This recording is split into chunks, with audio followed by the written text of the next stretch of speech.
स्वामी समर्थाची ताकद साधारण नाही हा. एक वाक्य सांगू का?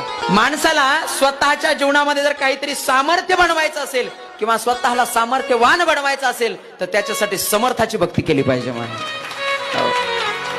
काही दुसरं करायची गरज नाही, फक्त श्री स्वामी समर्थ. बघा ना, तुम्ही तुमच्या जीवनातलं जर संकट तुम्हाला दूर करायचं असेल, बरेच माणसं जीवनामध्ये त्रस्त असतात. काही ना नोकरीमध्ये अडचणी येतात, जीवनामध्ये अडचणी येतात, धनलाभ होत नाही, संसारामध्ये सारखं काही ना काही गारणं चालू असतं. एक वाक्य सांगू का महाराज?